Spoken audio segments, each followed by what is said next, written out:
We shall stand forever. We shall stand forever. I'm still Don't do standing I every day. used to. No, okay. I don't know what he's singing. No. But Devil May Cry Elton 4's John. theme. Elton John, Devil May all right? Cry 4 theme I hated, and then I listened to it too many times, and now it's stuck in my head. I'm like, damn, now I can't stop singing. Wait, what theme? Wait, no. What theme are you talking about? The main theme for Devil May Cry 4, it has like the typical metal beat from Devil May Cry 3. Yeah, the one that plays like when he's like kissing Kyrie or something, and Dante's like, damn, he got the girl. It's like that song. Oh yeah, stop. All right, this is not. It has nothing to do with Devil May Cry. It's true. Because right now, you could have sung any. You could have sung "We Will Rock You." You could have sung like the Star Spangled Banner. You went out your way to be. I got one. All right, check it out. When Captain America throws his mighty shield, all those who choose to oppose his shield yield. Dude, that has to be like. That would be like the red and the white and the blue come through. When Captain America throws his mighty shield. There you go. Dude, that has to be like the induction ceremony to anybody who takes up the shield. Like as soon as you get the shield, bam, you have everybody around the room singing the song. It's true. Yo, before we get to this movie, can we talk about how all the posters are just fucking fire? Like I don't think they missed with the single poster I've seen personally. Mm-hmm. Yeah, they were good. They went for that random drawing book, bro. They can't do. Oh god! It's just they wanted more traction to show that this is a good movie. You know, that's why they had Red Hulk and basically all the promotions in this, man. You know? By the way, this movie is making money, so you know, despite if they didn't put him in a promotion, like you can't do anything else with anyone else's film. I ain't gonna lie, bro. Yeah. And you know, to the movie's credit, he's in the movie. Like it is Ross and Sand's film. So like, you know, yeah. Gotcha. So. Oh, and by the way, audience, I checked the timing. Somebody actually timed it with a timer. He has 9 minutes of screen time, not 5. All right. So by the way, then that's exactly as much screen time as Abomination had when he fought the Hulk. There we go, audience. But to be fair, Abomination actor did get a fight scene up before that. Right, but no. Yeah, but you didn't get to see Abomination because technically Ross is in the film the whole movie. Fair. Like a lot of people, a lot of people before that didn't know what the fuck Abomination was. Right. So, I'm not gonna let people come into acting like they were big Hulk fans and there was everything about Abomination going to that film. Most kids didn't know who the fuck that guy. That's how they always do. Once the movie comes out, they're like, "Oh, I'm an Abomination expert. I knew everything about it. I was a fan since day one." But no. I Red Hulk is more believable. Being a Red Hulk fan is more believable. I'm saying it's like he comes in at the final act, and the whole movie builds up to him. You get the whole character. You know, like it is Red Hulk. You get the Red Hulk, all right? You get him. You guys know it's the waiting to the end for the super suit moment. That's what it is. Right. Yeah. Right. Yeah. You guys know how irrelevant Abomination has been in the comics for years at this point. Right. The comic he was in was the Maestro trilogy of books. Gotcha, but that's pretty much it. You know what Red Hulk's triumph was as soon as he came into the picture? Was killing Abomination. Like literally, that's you know. G, bro. That's my guy. He didn't just kill Abomination, but he killed him with a gun. They're like apparently like Shield carried a Hulk-sized handgun for, you know, just in case reasons, apparently. You know. Mm-hmm. Well, but I guess we should get started while we can because it's already late for us. But yeah, from my fault. Not a problem. All right, so let me get us started. Welcome to Comic Fact Live, the review of Captain America: Brave New World. You're here with me, Cryptid Seeker 415. MCU, you got to do better. And yes, you're here with me, Jake Tylenol, the one who never surrenders. That song's in my head, bro. I can't get it out. Anyway. Oh, I thought you were going to keep going. No. Hang on. There we go. Breaking Wall Ace Comics. I really like this one line from this movie. where he says Steve inspires hope in them, and you're what they're aspiring to be. I thought that was really funny. That's the tagline I'm going with. Yeah. Okay. Yes. And together we form the Phanatics, and we talk about the news and reviews. We're literally missing somebody. Well, I was going to get that. That's it. Oh, wait, no. I did mess up the line. I'm sorry. Together, we form the Phanatics -1, who's on strike today. But other than that, we talk about the news and reviews of the week. And on our special days, we do special reviews. And because it came out, because it has a presence, we're talking about Captain America 4 in a Brave New World. Yeah. Yeah. So, America is back, and it has a new... Damn it, bro. Wait. My bad. My thing was messing up, so you kept cutting out. So I thought you were talking. I do think they should have kept the original title for this film, bro. I don't think it makes sense. Actually, we're on the opposite side. Now I don't think it makes sense. Now I agree with you. I agree with your original position. Taking out that situation, it kind of did, but it does feel like a new... I guess it would. No, never mind. I enjoyed it for no reason. Okay. But yeah, so it's a brave new... I forgot my whole thing. Oh yeah, it's a brave new world with Sam Wilson as the new Captain America. But can he stand up to the test of fighting a fucking Hulk and also uncovering a conspiracy, that's been going on since the dawn of the MCU as we knew it back in the day. So there we go. Yeah, so feel free to like us. Oh, by the way, cool thing. Hang on, because Witch isn't here. You can follow us on the pod Twitter at Comic Fanatic 69. But if you want to follow Witch, and you should, you can follow Witch of Jotunheim, Twitter, TikTok. I'm gonna read off here. Insta, Witch of Jotunheim. The Tumblr Blue Sky account is North Staria, and the red note is Witch of Jotun. Yes, review, watch all that for all the goodness. Which is usually the one who sends us to the multiverse, but we don't have time for that anymore. So we're all in America today. We're all Americans, proud Americans today. Okay. Yeah. Blue, white, and a whole lot of red. So, there you go. Yeah. There's a lot of red in this movie. Okay. You know what's funny?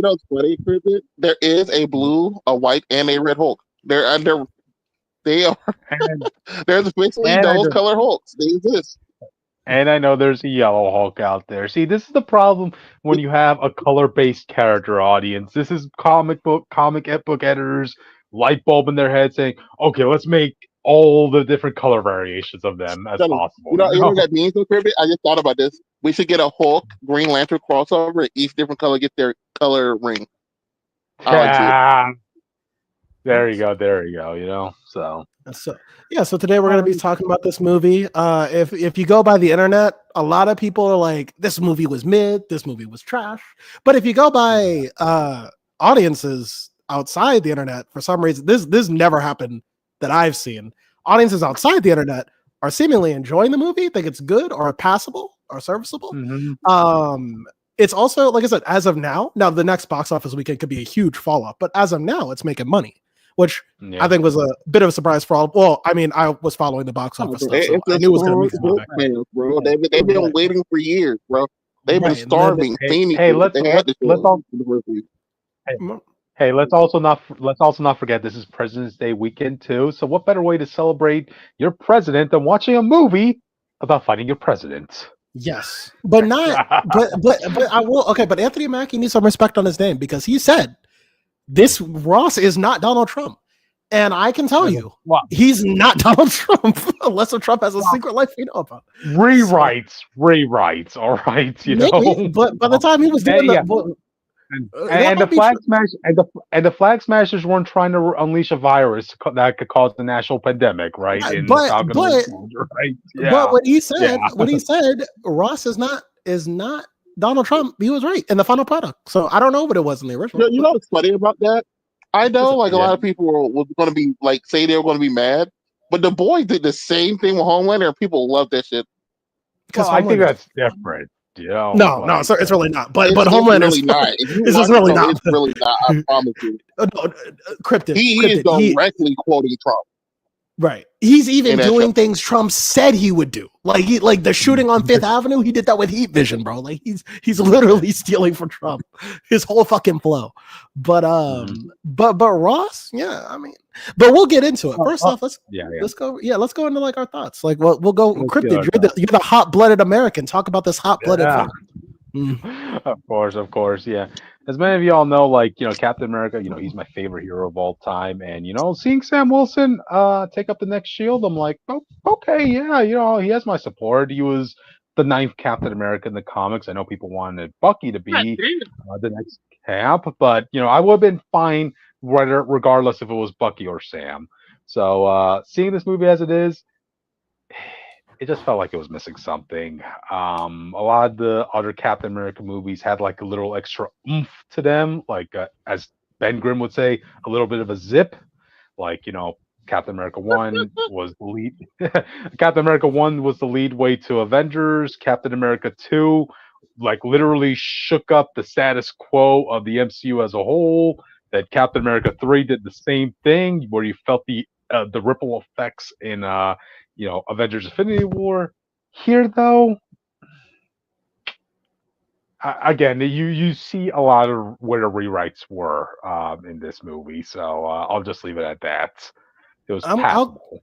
I'll go next because I'm glad you said that, because while I actually did enjoy this film quite a bit, I thought about that today, actually, what you just said. How about like Captain America 2 and 3? The only reason I don't agree with your Captain America 1 point is because this literally in your face tells you, hey, Sam's forming the Avengers. The Avengers are coming. Sam's going to lead it. So it does do the thing from Cap 1. But the Cap 2 point and Cap 3 point are like really good examples of 2. Like on top of the Russo brothers just being great directors for superhero films. I want to say they are, though, because what he's saying is how they impacted leading to the next movie, but it still could. We haven't seen that. The next movie. Yeah, but no. But he's saying like directly. So like when you watch Cap 2, you don't even need to imagine like the fact that S.H.I.E.L.D. is just off the table. You're like, damn, that's crazy. Yeah. That's insane. And Hydra was here since Avengers 1. Are you fucking kidding me? Like, you know what I mean? Nick Fury's status, no longer having a helicarrier, being a man on the ground, this and that. You felt that, Right. And then you had Cap 3, which is like the Avengers are no more. What? What about Thanos? He's on the way. Like, I get that sentiment too. This does a lot of geopolitical stuff for the MCU, a la like Black Panther 2 did, where it set up like a new the new faction, the Atlanteans and all that. This one sets up adamantium is real. It's going to be a factor in the MCU going forward. They did follow up on that Eternals plot line that Cryptid never thought they were going to do, but they also they did something else too. They set up something else. I totally forgot what it was. They finished up the leader plot as well from way back when. But as far as other than setting the Avengers up, which the Avengers are on the way, we're not really. It didn't really do anything. And it the first instance of the regular heroes find out about the incursions and stuff too. Yes, and but he immediately ran off. Right. Because he didn't want to tell anybody. He said I could deal with it. But other than that, we didn't get any like there wasn't like the usual, because there wasn't usual status quo shakeup for the MCU. It was like we're getting things. What you get Cap 1? Yeah, what you get? Yeah, Cap 1 did that, and that was fine. But also but I think the other thing going against this is that it doesn't have that Russo brothers flair. It doesn't have and it could have its own thing, but it doesn't have that flair. But like the Russo brothers, Cap 1 didn't have that. Yes. It was an origin film. Yeah. Wow. Yeah. But yeah, but I do think Cap 1 does have something over this too, and it's the tragedy ending that this movie doesn't have. Which this doesn't need, by the way. It doesn't need it. It's just not for him. Right. But it also doesn't help the fact that if you list the best Captain America films from top to bottom, is it a far-fetched to put this in the bottom? No, I think it'd be like it's close to Cap 1. Yeah. This is more rewatchable. This is more rewatchable than Cap 1 to me. But Cap 1 is for me. But since it's his first Cap film, I don't think people should be going in like, hey, this got to meet the height of Chris Evans' Captain America. Like, no, it does. No, give the man a chance. But I think this one does good because it does a lot of things. I think it does right. I think first off, I feel like Sam is Captain America, which is more than I can say for like in his show. In his show, he was like grappling with becoming it. But this one, I feel it. He's a people person. You're that guy who kind of missed the Captain America. Right. And this one, he fully embraces the role. I like how he is the modern day Steve. Like, he's the Steve that couldn't really, like, he's the person that Steve couldn't be, because mainly because he was like not fitting in with the time. Like he has a lot of connections with people. He's very people oriented. He's very good at like persuading like the inner people in his life. Which again Steve did, but Steve was also more subdued as Captain America because, like, again, he doesn't really know the environment he was in. His real inner circle was like Black Widow, Bucky, and Sam, and that was kind of it. And Sharon as well, kind of. But but with Sam, it's like They could have followed up everyone with that plot line. He's evil Right. now, and that's Right. from his show. Right. But rewrites, man, rewrites. but Sam, he gets along with everybody. He walks into a room. He can, I mean, if he walks into a room, he what's up? Jake, before we get too much into Sam, I think we should also let Austin give his thoughts on this movie too. Oh yeah. Go do your thing, bro. On second viewing, I liked it a little bit more than I did the first time. But like Brittany said, like you can tell every moment where the reworks and everything was. And I think one character, I think two characters got really downgraded and one kind of got upgraded from those rewrites. So it's hard to say if that was a bad choice or not, since we based on what we know about the original film. But I came out liking majority of the characters, except for I guess y'all know there's another meme from this movie. I'm not gonna come up, like, it's not a secret. I think that's the worst part of this film, to be honest. Yeah. I think he's there just to make the other characters do stuff. About that when we get to. Yeah. But if I don't know his story, the idea of his story is fine, but he really feels like a second fiddle to Ross's story. But we'll get in that when we get more into his character. Yeah. Gotcha. But yeah, like I said, I think Sam's a great Captain America. I think the standout character to me by far is Thunderbolt Ross. I think you guys want to talk about Thunderbolt Ross then, so I can bring up his picture. Yeah. Oh yeah. We were heavily spoiled about. We're not doing all that. Okay, we're spoiled. That was just spoiler free stuff right there. You can leave. Yeah. By the way, we thought it was good or we thought it was meh. There you go. Gotcha. So all right. Yeah. Let's start off with the president himself. So I think Thaddeus Thunderbolt Ross was a standout character. I really felt bad for him. I think there was like the scene where he's having the panic attack and the fucking submarine. I was like, oh my god, help this man. I had like a different reaction because, like, look, I know this, it's a different actor playing him, right? But it's still the same character we had to have watched throughout the entirety of the MCU, right? I feel like he was a different character in this movie. Like, a lot of the scenes, like the panic attack, the feeble old manness, like the whole, I'm sad that I lost my relationship with my daughter, this and that. I'm just trying to think about the original actor who was playing Ross. The reason why that made, I wouldn't even say that part specifically. I think the problem is we saw him not too long ago in Civil War.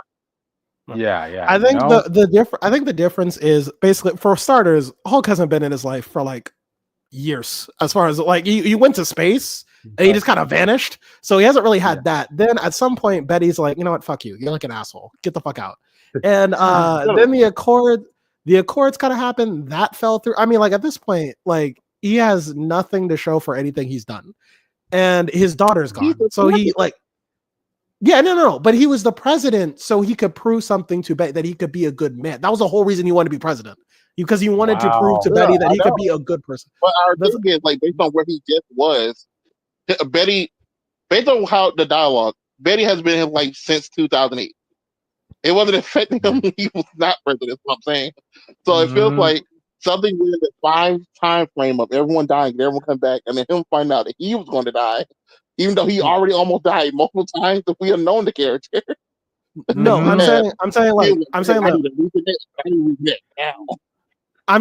because at some point Hulk goes missing. Like at any point, by the way, there's also a problem too with like Hulk. No, I'm saying from 2008 is when Hulk goes missing. He hasn't had anything to do with Hulk. Hulk hasn't gone. No, Hulk hasn't gone. Oh yeah, well yeah, that's true. But Hulk has been like, he hasn't been able to go after Hulk since like he goes to space. Like if you want to be 2008.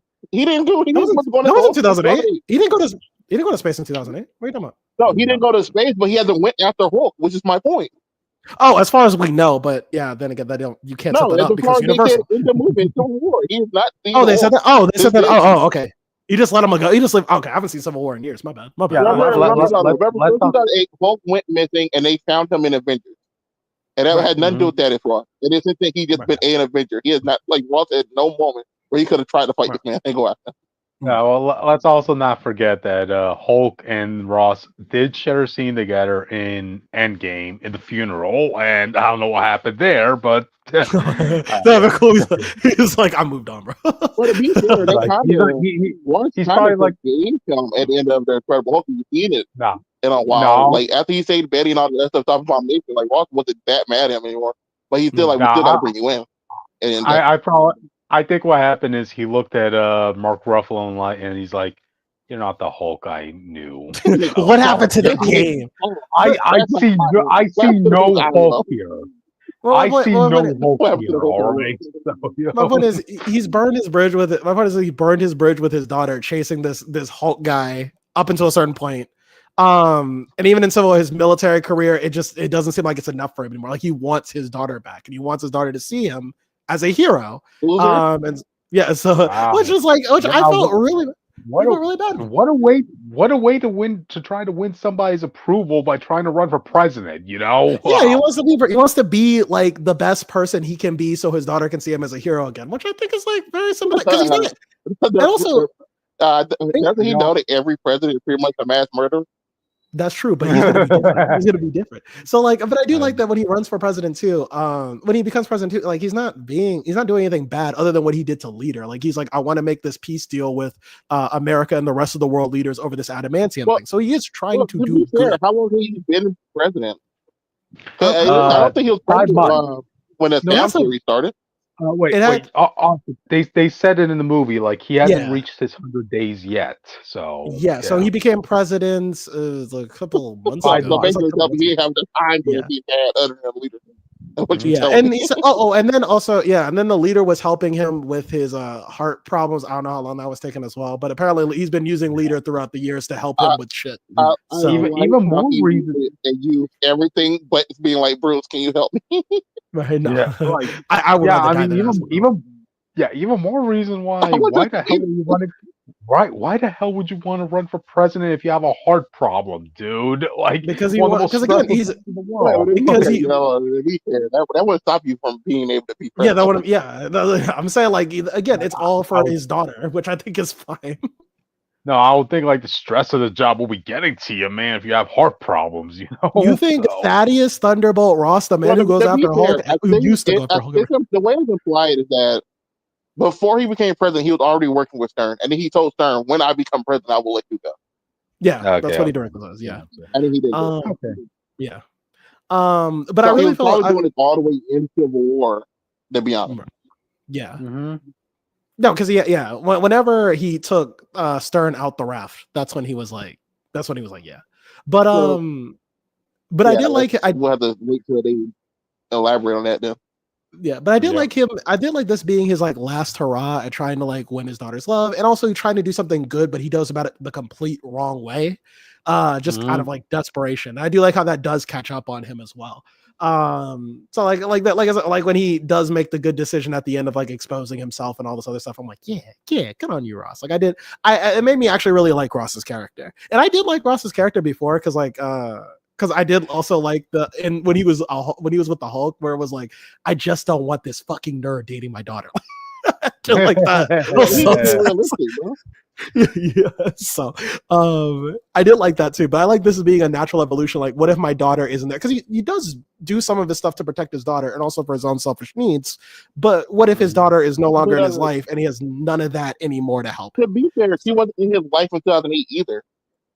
Yes, but if I remember correctly, I think they try to be on. I think of the 2003 one. I think I'm on the 2003 one. They try to be on good terms. In 2003, they still had kind of a relationship, but in 2008, the Bruce stuff already went bad. She wasn't talking to him. She was about to get married to she was dating some other guy, and then basically because Bruce went to go visit her, he was forced to go talk to her. in that movie. He's like, yeah, damn. But I rewatched that and read this movie today to make sure. Is that on? By the way, is that on the MCU collection on Disney Plus? Do you know? I don't think Hulk is on it. Oh, that's unfortunate. Oh. Gotcha. But I can take it while we talk. Yeah. Go ahead. If you talk. Yeah, like I said, I like Jizza. What's up? Gotcha. How did you guys feel about the way he lost? I thought it was the only way he could have lost. It was the only way Sam was going with this fight. Pretty much. This is something I'm pretty sure we're going to have to anticipate for when we see the Sentry fight, where you have to introduce a MacGuffin, because like again, these are high tier characters you're fighting, superpowered beings, you know, and this whoever they're fighting, like they shouldn't normally be the ones to defeat them, but you're going to have to introduce a MacGuffin in order to beat them in this situation. But I am glad. With Red Hulk. It's all Disney. Cherry Blossom. Okay. It was the Cherry Blossoms, which was never mentioned in any of the lead up other films. Like, wait, where did Cherry Blossoms come up? No. It wasn't the Cherry Blossom. The whole time that Sam was talking to him, he was telling you, remember, this place specifically is important to you because there was a place where you used to take a walk with Betty. Yeah, but like every time he was mentioning Betty specifically. That was like, think about it. You said you want to do better. You want to prove to your daughter that you can be better. Then you need to do it right now. Austin, at that point, I would think you have to bring in Betty for that one scene. Instead, like it was literally a petal of a cherry blossom that was on his hand. It wasn't the petal. It was the memory of what he was trying to do. It was what Sam said to him, and then he saw the petal. Man, he's like, "Yeah, I need to prove I can do better right now." That was Sam said to him before he saw. Also, at this point, Hulk, he was injured, so he had time to think about it. Like that was. Like he had softened him up enough for that to work, because he stopped running. He was walking and everything. Yeah, because he tried. Remember, he tries the first time, and he's too angry to even listen. But once he's like trying to like get up and like punch him again, but he's like walking. He's like, okay, let me try this one more time because I can't win this fight. And I also like this too as well because there's one thing about Sam that they do bring up, that he does not have a super soldier serum. So the question is, can he fight strong enemies? And I do like that the answer is like, yes, in his own way, he can. so you know. I like specifically that they finally just straight up told you, if Hulk fought Black Panther, he was gonna dog shit out that man. Okay, there's no question. Yeah. Oh, look, my brain is super metal. This dude, Red Hulk, was able to catch up to Sam while he was flying top speed away from him. He didn't just catch up. He caught up him before they hit the woods. He was on his ass. And I was like, bro, and let's not forget, Hulk broke vibranium in this. So he broke it. Also, he made it visibly vibrate. Like I know vibranium does kind of vibrate, but he made it like visibly shake. Like Sam was like, what the fuck? So I said this. I will say one thing. When we were talking about his strength and power, they gave him his fire ability to a degree, but they didn't really talk about why he has it. Well, actually, was that? I thought they were just coincidentally there was fire happening. No. When he first turns Red Hulk, his shirt is actively burning away, and when he rips it, you see it's on fire. And then when he punches the car, it immediately catches on fire because he is eating up the gas on there. When he throws the car at Sam.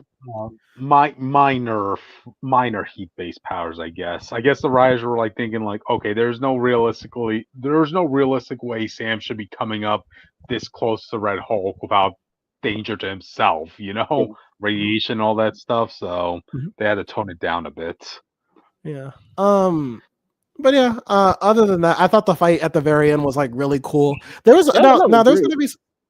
People were gonna say too that like because I did bring up that it's basically like around the same length as the Abomination fight, and people were like, well, yeah, but I like the Abomination fight. It's like, yeah, there is something better about seeing two Hulks just like slug it out, but like in terms of what this was like really cool to me. But if you didn't like it because you just would rather see two Hulks fight, I get it, you know.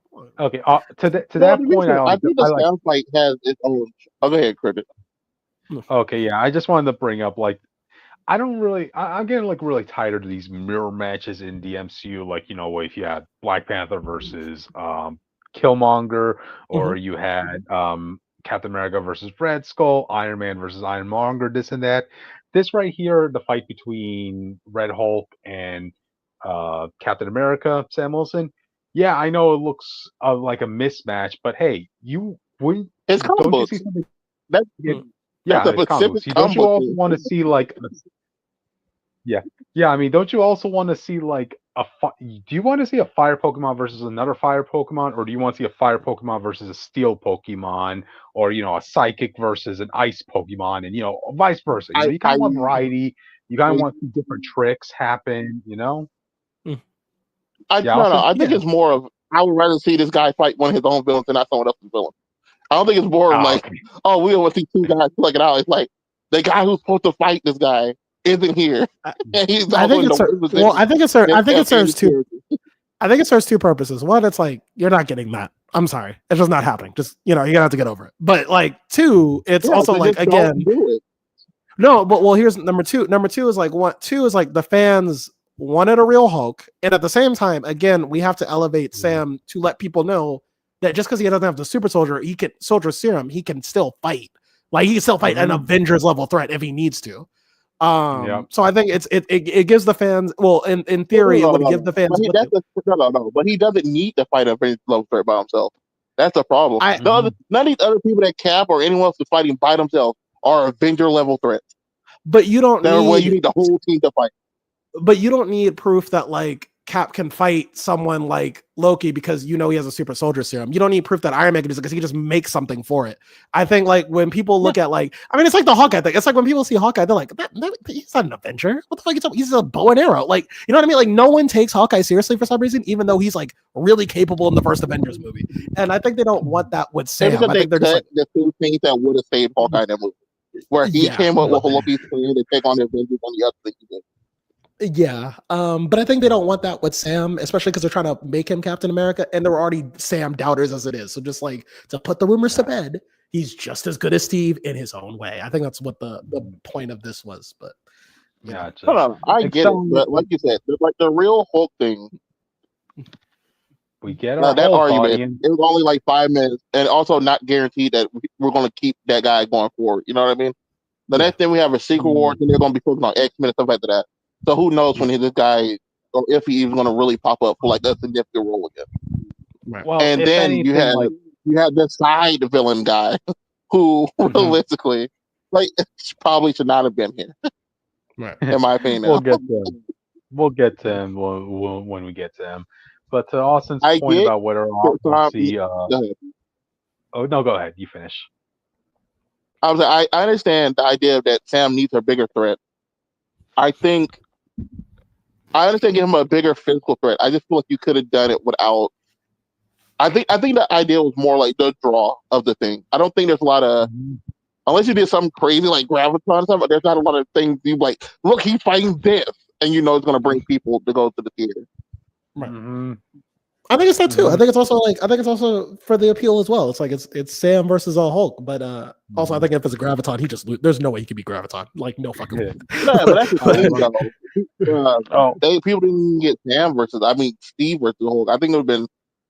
I think this fight matchup would have been more interesting if we did get a moment of regular Steve versus Hulk, like in like Avengers 1 or something.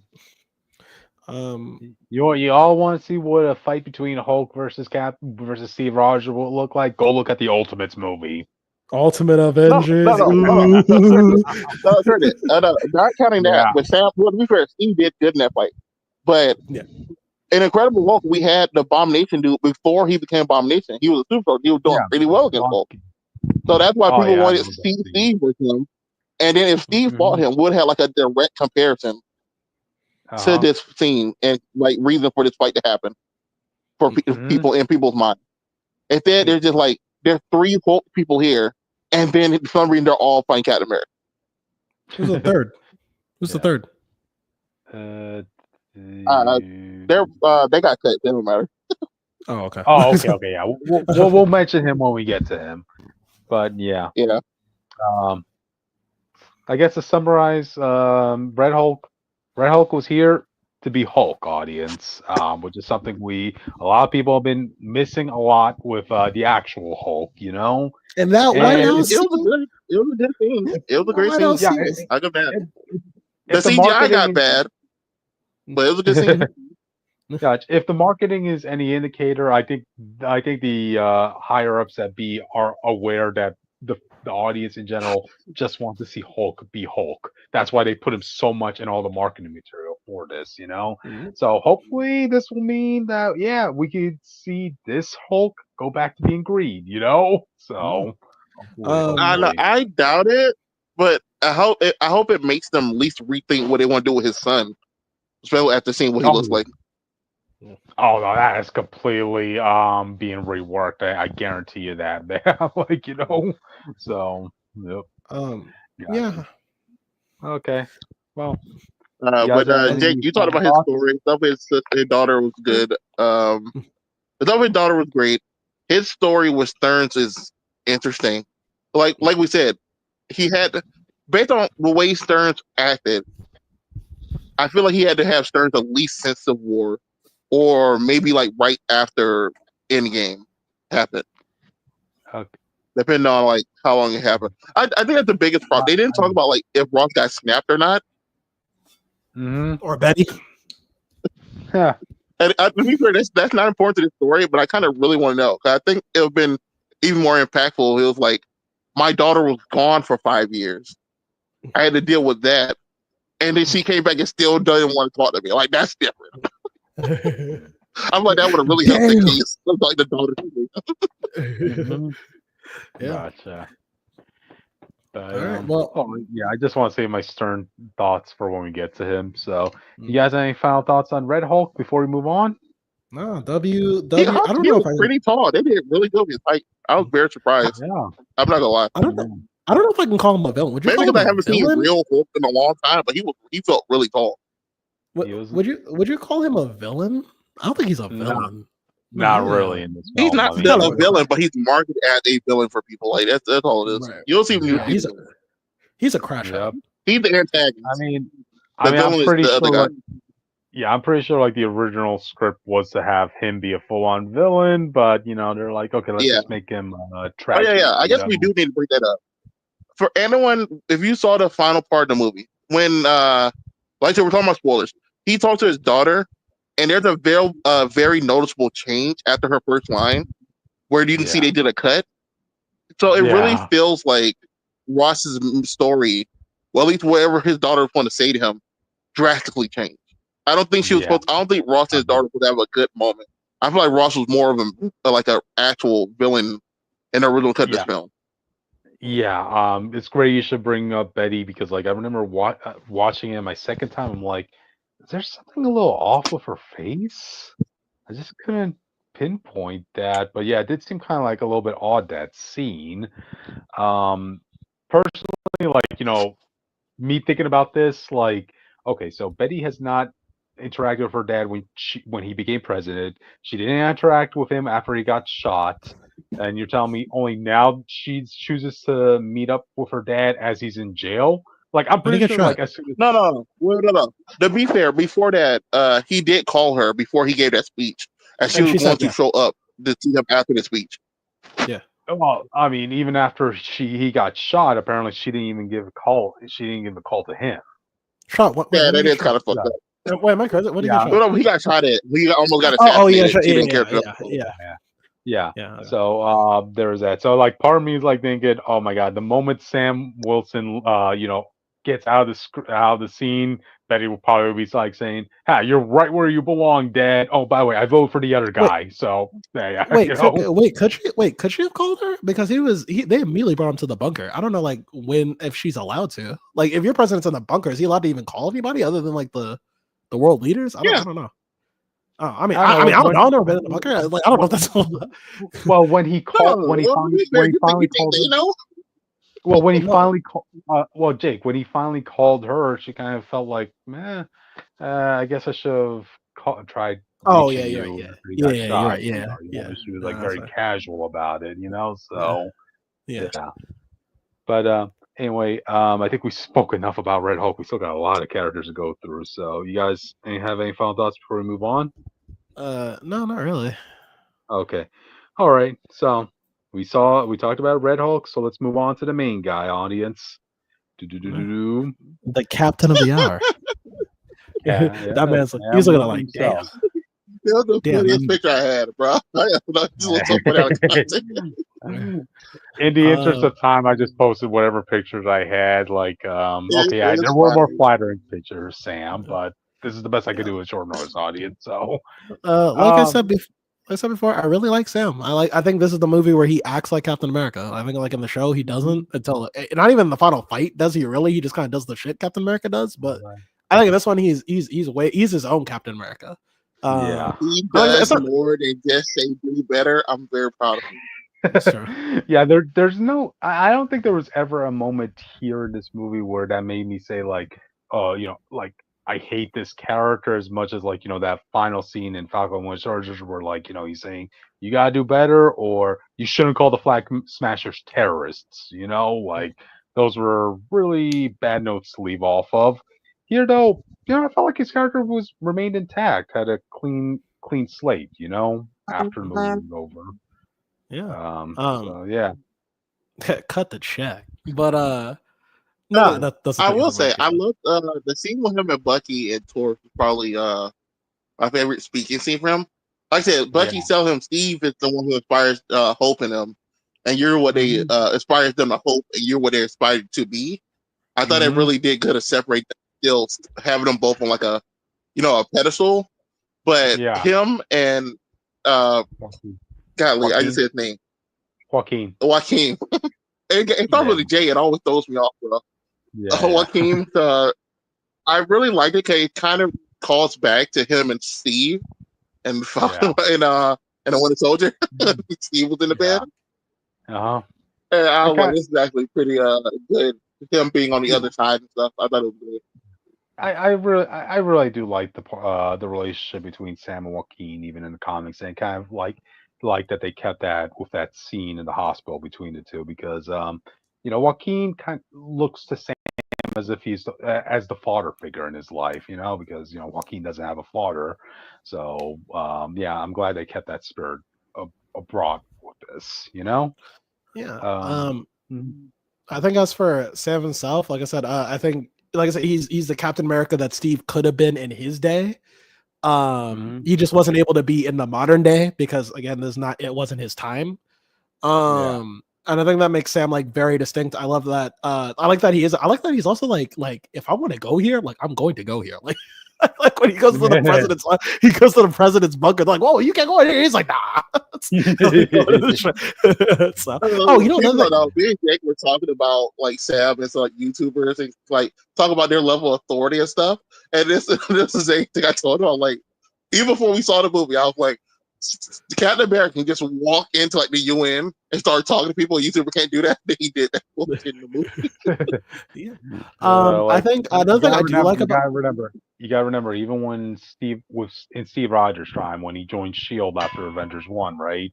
Despite being the living legend himself, he was only level 8 in Shield standards, So I do like this thing about Sam, and they highlight it without like calling too much attention to it. But he does not have. They do it once, but he does not have the serum at all. And there was like there was no better moment than this. Than when Isaiah is doing the run, and he jumps off the balcony, and Sam gets to the same stairs, and he's like, "Damn it!" He has to run down the stairs instead. It's like that's such a good detail. I'm really glad that they kept that nobody actually caught up to Isaiah, like because again he's a super soldier, he's going around running all of them, so Sam there's no way he could. No. He did that, but like they didn't speed up his running, so he looked like he was running really slowly. I know because the actor's older, but it's like I'm giving leeway to the actor. Briefly jogging, bro. I would have caught this guy. Hey, I'm giving leeway to the actor situation in that. So. Another thing I like is how it's fair. I was saying it was just funny to see. I brought up talking to Jake. Like it's just, I don't know, man. Also another thing I love about Sam, and I love how they purposely did this. They showed how they showed Sam in every combat situation he could be in. They showed him with the suit and shield, without the suit and shield, with just the shield, in a flight fight, and also with all of them together. Like I love how they show like no matter what it is, he has a way of fighting. And and he could be very like creative and scrappy. So he doesn't need all these things to be a fighter, but they just help him be better than like the best version of himself. So yeah. I mean, in terms of his powers, I do like how he utilized his shield in this because one of my favorite parts here was during the fight, like in the sky, right, above Celestial Island, and apparently his red wing could join together with his shield to kind of create like a little floating shield for him as he's flying. Yeah. You know, like okay, Yeah, that that was was really that was pretty cool. You know. Oh yeah, no, Um, no. I want to bring it up. So, Cryptid, people don't know. Cryptid here loves like the actual Red Wing, which is the bird, and Sam's yeah. bird ability. But in the final fight, where it's like Red Hulk, I was like, I'm so glad these aren't real birds because like he started destroying them. And I was just thinking about him like smacking and grabbing real birds in the scene. Like that would have been terrible. Hey, like, you're knocking down a vampire bird down a notch, Austin, with that claim. Come on, trust in a vampire bird with a sonic device in its back. You know, come on. But yeah, let me ask you: can Red Ring turn other people into vampires, or is that not a thing? No, it doesn't turn anybody into vampires. It's missing out. The heck. Okay. But yeah, I will say there is kind of one thing I didn't like about his power sets. I didn't like the purple energy blast he got from Black Panther. I didn't either. I thought I was like, all right, that's just Black Panther shit. Like you should have that. Like I don't mind you having vibranium, but like this is much. This is a lot. I'm more in. I have a more layered disapproval of that because look, you got to remember this is supposed to be the representation of America, right? It's kind of weird when you're trying to tell me that literally all of Sam's powers is from Wakanda. Look, I know the vibranium in Cap's shield is from Wakanda, right, audience? That is a very big part of his mythos, but it's a part of the shield. It's not entirely the shield, you know? But in Sam's case, his shield's made from Wakanda. His suit's made from Wakanda. His wings are made from Wakanda. All his powers are made from Wakanda.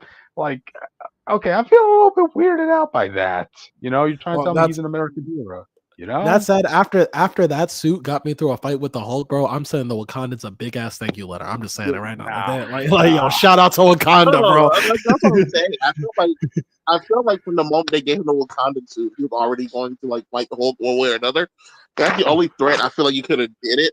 Cause like realistically, at that point, you should have gave him the super soldier. Okay, he can't be like, "Oh, I don't have a super." You have Wakandan tech. All right. Yeah. I guess I would have felt better if maybe like the energy was, I don't know, maybe blue energy instead of purple energy. Because again, that's a trademark of Black Panther, you know? I'll tell you how you would have felt better. If Wakanda gave the vibranium to somebody in America and they made it, because that's all Cap shield is. It's like it's vibranium they were given and they turned it into a shield. I think that would have been. You would like that like American. Well, in the movie, they stole it. Oh, that was a shield already? I thought in the movie they just made the shield out of vibranium. No, in the movie they stole it. And the thing was, he said, "Oh, we found it in Wakanda." they found. Wait. Howard said he found. I thought he said he found the vibranium. No, Howard said he found it. That means they went in Wakanda, found it, left. That's stealing. Hey, no. Hang on. This is where I'm confused. This is where I'm confused. He found the vibranium, but he didn't find it in Wakanda. They went in Wakanda and got it. They said they would tell you that in Captain America. Found what, the vibranium or the shield? The vibranium or the shield? The vibranium. Oh, okay. I'm saying that if they just had the vibranium to make the suit, and they made the suit in America, but they just had the vibranium, I think Clinton would have felt better with that. Am I wrong? I don't think he would, because if it's still up to the same standard, then it doesn't matter. Oh, okay. It was entirely made in Wakanda, you know. I mean, no, but that's what I'm saying. Like, this kind of reminds me of like that controversy when it came to the Olympics, where everybody who's in the Olympics, you have all the representatives coming in their traditional attire from their country, because they have to represent their country, right?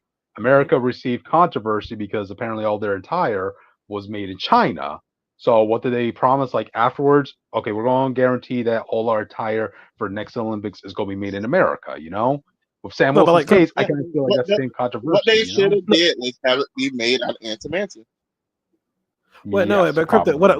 Cryptid, you keep saying that it was made in Wakanda. I'm saying like if an American was given the vibranium and just made the suit for Sam, it was made in America using stuff from Wakanda. Would you have been okay with that?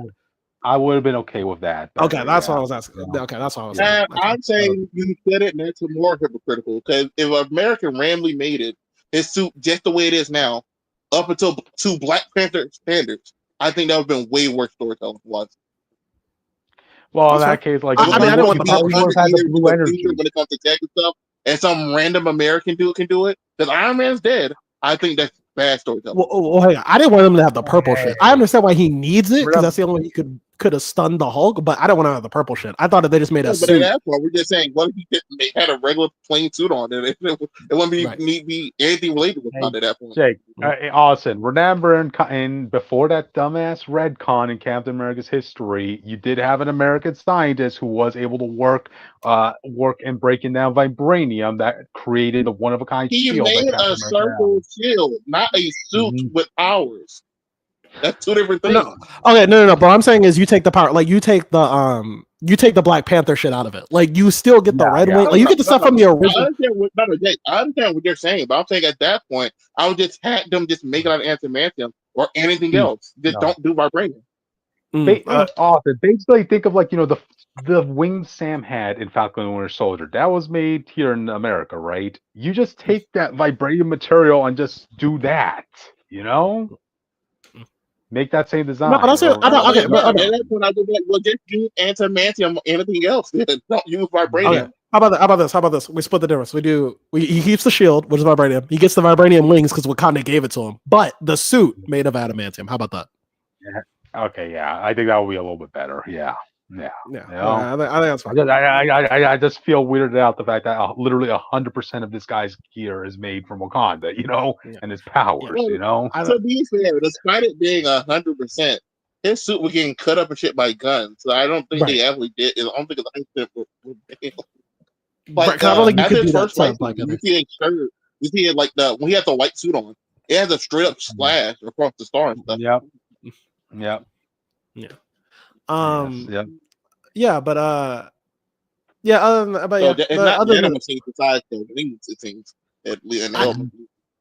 just still like him having the kinetic powers because that's straight up Black Panther, but all the other shit was like traditional Falcon shit anyway, so I didn't really have a problem with that. My favorite parts are him incorporating the shield in his fighting style, really fun, but I'm telling you now, based on since Wakanda did this in the next Black Panther film, their shit better be like the most craziest thing of all time. Because if you somehow gave your best ability to some guy not from your country, it kind of looks bad. It does. But that's after the Namor situation just happened. You also got vibranium. It's true. But yeah, I guess we can move on to the next character. Can we talk about Isaiah, or do you guys want to talk about somebody else? Okay, we can talk about Isaiah if you want. You guys have any final thoughts on Sam before we move on? No. You cool? He's a good leading man. I didn't like him as much as I liked Thunderbolts Ross, but I don't know if that's just because my familiarity with the actor Harrison Ford. Like I could still see this guy being the top guy in the Avengers when that next team forms. He's come a long way from getting his ass kicked by Ant-Man. How about that? I'll say that. Okay, he came a long way from from losing to Crossbones. How about that? Yeah. Okay. All right. With that, let's move on to the next character. Fair, I wanted to bet if he had the shield in that fight scene with Crossbones, he would have won. Yeah, I think so. So, okay, for the sake of time, let's move on to the next character, Isaiah Bradley. Audience. I felt really bad for this dude. Look at the what? Look at all that baby oil on his face, man. Oh. Well, if you're going to meet the president of the United States, I assume you want to look your best. So, so. Oh, you know what? I was watching the Double Toaster review. I didn't realize. Yeah, what happened to his hair in prison? How long had it been since he been? I know. It was only a week later. That's because Yeah. I don't know what to say other than maybe the super soldier serum ups a couple aspects in your body up. Maybe the hair, you know. When you get older. Yeah, you I know. felt really bad for this dude. The scene where he's crying about going to prison. I'm like, Oh, oh no. that that was like his strongest scene in this movie. You know, like yeah, dude, I'm sorry, but you kind of have to go to jail. Like I know it's not you. You had to have been controlled, but this is gonna be so much worse if you try running away. You know, Yeah, so. I was like, That was making me no. feel bad because I was making jokes the whole time. You guys, I was having fun with it. What? Him What were going you to having a problem? jail. He'll go to jail. He was making jokes I the was whole making time. jokes about him in jail the whole time. Yeah, sure. Mhm. But I remember in the theater, I was like, "No, not my dog Isaiah. He just got out of prison." I was like, you know what I do hate about? You know what? It's not his fault. They talk about his origin 2 different times in the film, and I'm like, that only need to be Yeah. done once. Why'd you? Jake, I think this is part of the reshoots because they had to fill up space. Because remember, there were scenes and characters that were cut off from this film, so that they're like, okay, we have to kind of fill up time here, so let's just do exposition dumps a Right. couple other times, you But know? you could have cut out the one from you could have cut out the one that he the first time they introduced him and his prison shit. And then the second time is roughly around the time he gets arrested. They bring up his past. And I was like, I wish you would have brought that up then, because then you would have, because if you didn't see Falcon and Winter Soldier and you see him start breaking down, like I can't go to prison again, the audience goes, "Oh, what was that about?" And then like they figure it out, like, oh, he was like arrested as Captain America like years ago. And then you're like, oh, that's you sad. So know? I mean, that would have been better storytelling. But Yeah. he was cool. I like that he still acts like a mentor to Sam. I thought he was gonna be mad at Sam because technically this is Sam's fault he's in jail, but You know? so, Like I should have just stayed at home, right. Sam. You know? I feel like that was a reshoot because I don't know how he goes to prison and not just hates it. Like I would be mad at Sam. Well, Like I would be like, I told you I didn't want to go. Back uh, when the hair thing, it definitely was a reshoot. There's no way they didn't catch that. You know, filming the movie. this could also lead to one possible scene because remember, like in the trailers, right? You see scenes from the trailers that didn't end up making it to the movies. One scene in Yeah. particular was The a funeral. funeral. Yeah, so I wouldn't say it was off the table for Isaiah to be the one to, you know, bite the bullets. So Right. reshoots ended, but then they backtracked on that, and they're probably calling the actor saying, "Okay, we need you to come back for these scenes, this and that," and maybe that could have explained what went on with his hair. So you know, Yeah. Yeah, I thought it the was hair is a tale that the actor literally left most like for probably a while because that's just like the actor's real hairstyle. By the way, that's how much hair he really has right now. Okay, okay. So he probably filmed this scene first and then came back towards like the Sidewinder stuff, like reshoots, and then did the other thing. Yeah. But yeah, he was good when he had. I like how he just had fun with Sam and Joaquin. I thought that was like really adorable. I like this character. Yeah. So wait. So Joaquin's scene with him, because me and Jake talked about this. Joaquin brings up, "Oh yeah, I heard about you. All these like did all these special missions and stuff. Why did you suddenly disappear?" And it's like, bro, we made a whole museum. The guy next to you made a whole museum exhibit about it. You didn't go see one time. No one knew who Isaiah Bradley was until the museum came up. So I don't know how like that. That was like the whole point of Falcon Winter Soldier. No one remembered him until until then. Yeah, so. like dude, he was like, "No, I'm a huge fan. I know about all your missions, but you did like know what happened when it's out in the public at this point." Right. Yeah, like dude, your missions in the Korean War were legendary. You're like, what? Legendary for what? Like it would have to be legendary because you know what happened afterwards. Like you would, you know what I mean? So, yeah, but I think but them in the limo, I thought it was a really good scene. I did like the small touch that like that Isaiah knows technology, but he doesn't like know it. Like he's not like into it, but he gets it. He's a grandpa, you know. But he doesn't. I was gonna say like he doesn't need as much explained as you think, but you do need to explain some things to him. Like you know he says what he needs to know. Yeah, gotcha. Yeah. Also, another thing I liked was the fact that you know his suit, that suit you see him wearing here, audience, that was a suit he wore during his wedding day. You know, so it was very sentimental to him. Let's see, what else can we say about Isaiah? Oh yeah, I guess we could also They talk bring about up Eli one time. I was very sad. Yeah, Yeah, that was really I weird. wanted to bring him up. But I want to bring this up because, like, you gotta remember, like, I would rather them bring in characters if they have a concrete idea as to where they're going to be popping up in the future.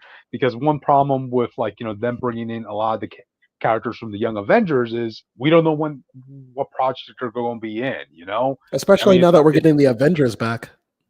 yeah, there you go, and especially since a lot of the actors that you already teased and gave them appearances, those actors are about to be in their 30s. Like one of them's even about to get married. So, like, yeah, Yeah, Eli, I can understand them wanting to hold him off. I thought it would have been cool if the end credit scene would have been, Isaiah giving Eli, his former shield, but yeah, I'd rather them I lock in I an thought it actor. was going to be Eli realizing he has super strength or something.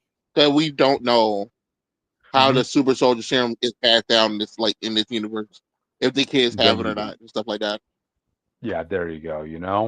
So Mhm. that would have been interesting. So yeah, I'm not too upset about Eli, not being in here. Um, but yeah. What else can we say about Isaiah? Really? Um, I think I feel like there had to be a version of the movie where his plot was more front and center because it seems like a really good through line for Sam. But the fact that again, there should be a reasonable resentment for Sam for putting him in this situation. The fact that Eli Yeah. isn't in the movie, even though he completely should have been, given that his grandfather just went to prison again because of Sam, is Oh yeah. Yeah, that should have been I feel like that would be reason enough for him to be like, I had to go do something, and the revealing if he had powers and stuff like that. I feel like he definitely would have yeah. inserted himself in the situation. Yeah, so I felt like the Hmm. plot shifted originally for whatever the plot originally was. Isaiah was the clear through line through it, and he was going to die at the end or something. I think, but Gotcha. could have been But emotional, yeah, but whatever. yeah, is what it Yeah, is. So, alright then. I guess with that, let's move on to the next character. You guys want to get this character out of the way, Ruth? yeah, just do it. Do it. Just do it. Yeah. Okay. Okay. This I want to say this. It's Ruth. This is proof that this protesting shit did not matter. I There you don't go. she Um, there was nothing about yeah. this character worth protesting over. Yeah. I just No, want to keep this that's like because the her what stuff was was in cut. Ruth. Yeah. No, it wasn't for lack of trying. It's that her scenes were cut. Yeah, Yeah, we but saw that she had a super suit in the poster, and even in the trailer, we saw that she had a scene with what was supposed to be Sam Wilson's love interest that got cut. But really, yeah, to add to Jake's point, none of it was really relevant, like outside factors into her character. right, Um, she's not going around screaming praise Israel or all this other shit. Like yeah, yeah. she's just I another just character in the film. Yeah, So- she's a Black Widow audience. There is kind of one negative thing I want to say about her character that it really annoyed me how short she was and how scrawny she is. And she's beating Yeah, up like all these armed soldiers, like kicking the crap out of them, and I'm like, mm, I'm but thinking remember back to that like the other. I'm thinking back to like the other fight scenes of like the other Black Widows. I mean, they had weight to their blows. They had weight to their punches and their move sets. Like from the top of my head, we had three Black Widows to compare. Of course you have Natasha, Yelena, you have Dottie from Agent Carter. So and now I have to compare Ruth to all of them. She was really lacking but a remember lot, the Black Widows yeah, have all the ones powers they maybe. fought in her movie. But maybe the Black huh? Widows have remember the Black Widows have powers maybe we don't know because it's very unclear. Oh, So yeah, that'll probably be the only explanation. But so it's kind of like trying to see scrawny Steve Rogers pick up a fight, like with all these people bigger than him, and kicking the crap out of them because, like, We saw Tronny and Shuri do it. um and that she didn't had the look super that good soldier. either. So I Wait, mean, did she have were you talking about in Black Panther 2 when she had the super soldier serum? Or did she do something before then? I'm forgetting. Even before this, and she all fought in Black Panther 1 as well. yeah, with Did she have guns? weapons, Yeah, she had yeah, guns and shit. she had gauntlets, yeah. Oh, I'm saying, but she's fighting. That's what I'm saying. This She lady's has fighting too. gauntlets. She has a gun. I was like, No, she she's doesn't have a fighting. gun. She's she's fighting. Well, from the fight scenes we've seen her, she was very hands on with those soldiers, beating the crap out of them. So it was just very distracting. Then what was the other thing I wanted to say? I really didn't believe that scene at the end with Isaiah saying Ruth just bought me and her a ticket to go see I guess the baseball game. I'm like, wait, where was this connection brought up? Yeah, that was cut. That was something that was cut. Well, it's like you can see that she was.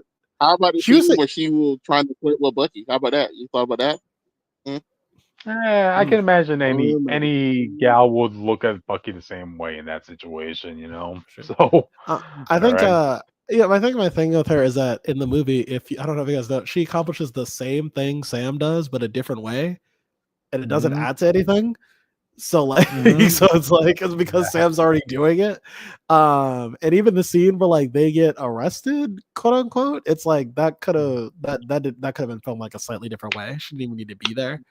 I mean, I guess you would be like, well, can Sam and Joaquin take 10 more of these soldier guys on their own? But maybe, yeah, I think so. Pretty much. Yeah. I mean, also, going forward, they can. I mean, they have to, right? That's true. Yeah. Well, yeah. So, audience, she was just another Black Widow here. So, at the end of the day. Yeah, you can tell wherever her plot was, it got cut down because of the protest stuff. Wherever her original plot probably could have been better or good. But her being a Black Widow basically didn't mean anything outside of fight. I'm sure it had a bigger meaning in the original version of the film. Yeah. Oh, we could also talk about the love interest and coinciding with her, because I still remember from the first trailer we got, you saw a scene of her and the love interest. They're walking down a hallway with a gun pointed straight. What do you guys feel about the love interest? I don't even bother remembering her name. Love interest? You talking about the black? Are you talking about is the black girl love interest? You talking about the? She was supposed to be Jake, but I remember the test screen said love interest. There was horrible chemistry between her and Sam, so they had to cut that. I thought you were just a friend. I thought you were just a friend he knew. Okay. Yeah. I mean, she was. To be honest, I thought if they did go forward with that character, she probably would have been the modern day Sharon Carter. Bland, I liked her. Which is bland.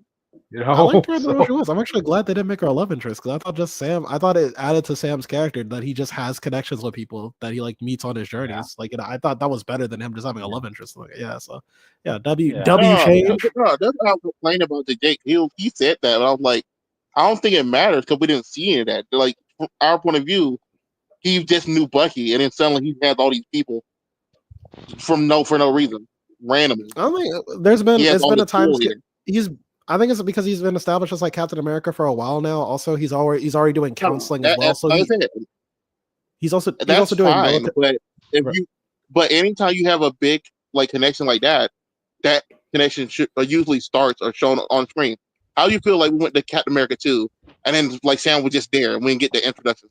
The introduction. Sam's a named character that's going to be relevant to the future of the MCU, to the point he's Captain America. You would kind of need to see that. I feel with these people, it's just they're just people Sam knows, but it's just fine. Mm-hmm. Yeah, people Sam knows in a position that he didn't have before. I feel we should have saw the introduction, or at least they brought up when they met. I don't think so necessarily. I mean, if you want I met you back in so and so. I mean, yeah, sure. I don't think I need to see it though. I think it's fine. But if you just want I know you from counseling, or knowledge. You be well, I know this person, I know that person, I know this person. This person works in the Pentagon. I know this person over here. When? Nigga, we just saw you 5 months ago. It was a long 5 months, but like I said, if you just want a line where it's I know you from this back end, if you want a Budapest line, acknowledgement of these are new people, these are people kind of important to me. All right. Yeah. If you just want the Budapest line, you want there's that time in Budapest. Yeah. Okay. Yeah, that's fine. But yeah. She is what it is, audience. So I'm pretty sure. Okay, this is a supporting cast, and our point of view. If he gets to that movie, this supporting cast is probably going to stay as supporting cast I would like to know how y'all met. I don't need to see it. Y'all can see it. But like as your supporting cast, there's support too. I'd like to know the origin of that relationship. Well, to be fair, one of them died. I think he only has like one of their supporting cast members. Gotcha. And also going forward, I'm pretty sure Marvel doesn't want to go forward with Ruth's character. Well, because there is. I don't care about her. I'm talking about I don't care about the black chick. Okay, the black chick. Okay. Yeah. No, I will give you this. If they were in love, if they were actually like romantically involved, it would be a little bit like, okay, well, like now I gotta know. Like I think in terms of like, I just know this dude from my days of Captain America. I think it's fine. But like when you get to like, oh, she's like gonna be the love of my life. Now it's like, okay, well, now how did you meet? Like you gotta tell me about that. Like, but that's another thing though. I know it doesn't really matter. It's a long tangent. But from my point of view, like you say, from my days of Captain America, what does your days of Captain America have to do with you and this chick from the White House? When this is your first time coming to the White House? I mean, he works with the president. He's been working with like the Secret Service and the president and military. He has not been working with the president. Not this president, but he's been working with military agents like since before he met Steve. I doubt the last president has a picture. You don't think that? You don't think he has the Sonic, the Shadow the Hedgehog picture of Sam and Steve on his? I wish I upload that picture so you can see it. The president of that show has Shadow and Sonic randomly on his desk. To be fair, he did randomly know Sonic in the second game, but it's something weird to think about. But there's no time frame he had Shadow. Okay, guys. In the interest of time, let's try to remain on topic. So, all right. Any final thoughts on Ruth and her and the other love interest? I'm not even going to bother remembering her name. Unless if I'm going to just say this, unless if it came out, they were going to do like. I was gonna say unless they came out with like we were gonna do a plot where it was like we're gonna fuck up Gaza. Like I don't think there was any reason to boycott her, but I don't know. We'll have to see what the real plot was. I need them to release like the idea of the original film with them, like everything. I want to know exactly what these characters were originally supposed to do. Because like Jake said, if not, this girl could easily be removed from the film, like in general. Gotcha. But all right then. I guess with that, we probably should move on to the next character.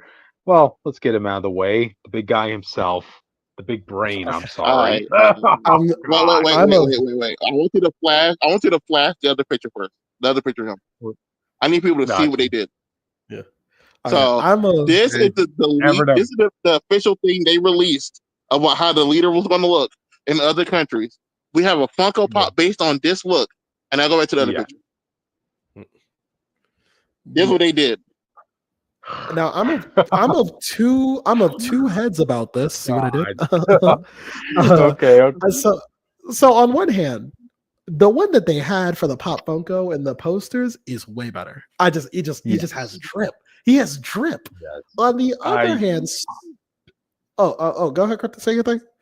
I just want to say, like, I don't know if you could have gotten a more better depiction of the leader than what you saw in the first draft. Like, I know people are still annoyed to hell for whatever reason on the MODOK situation, but you gotta understand characters with abnormally large heads aren't going to look that flattering in the big screen no matter what. I think MODOK would have looked better if he wasn't bald. I think him being bald messed it up for people.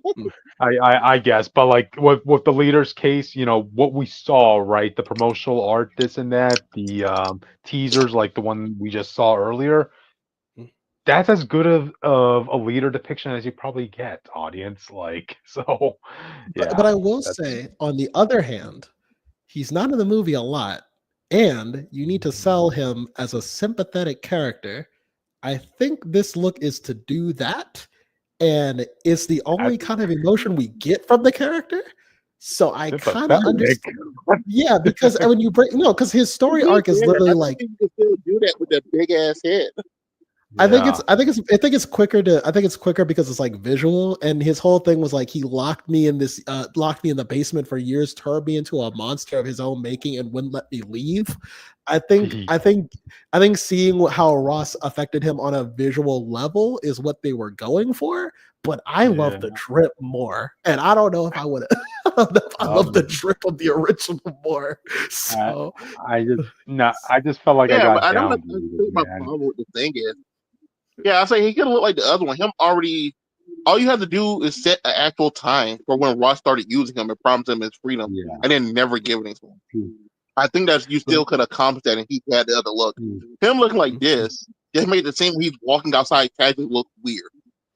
Yeah. Because I don't know if you remember, his eyes glow in the dark. Yes.